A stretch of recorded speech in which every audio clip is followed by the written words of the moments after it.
Chapter 2. As the cart slowed to a stop in a clearing designated for vending, Endry grabbed the railment to brace the passenger and swung himself to the ground. His feet moved in a slow run as the tough and worn leather from the soles of his shoes touched the densely packed sand that made for a road in this center of a growing population. As he passed a side street, he could see they were gradually filling in the dangerously deep gap that passed for streets between the buildings with dirt and gravel. That meant eventually where he was standing would be underground, and at the pace they were moving, sooner rather than later as well, with some men covered in a thin coating of dust from an early start of the workday.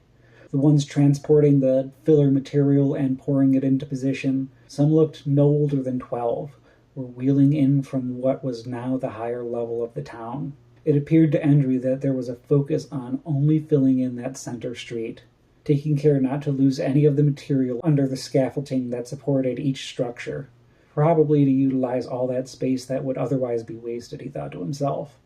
Or just the amount of material it would take to fill and support all the structures would be detrimentally costly. Probably the latter.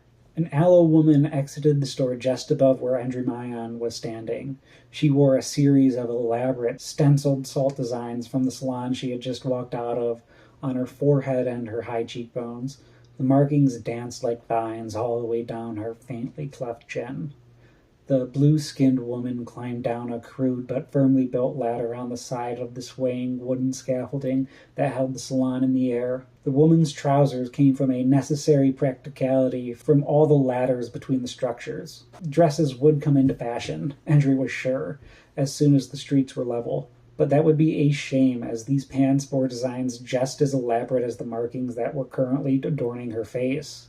Brown with green embroidery up the front sides of both legs. The blouse she wore was plain but complemented the design she bore on her outer thighs, the front of which was tucked into the waist of her trousers, held up by a belt, but in the rear fell two long tails like the feathers of a giant astrapia. The strips of fabric would have ended just at the knee, but bounced with every step without any wind to blow them through the air like flags on display.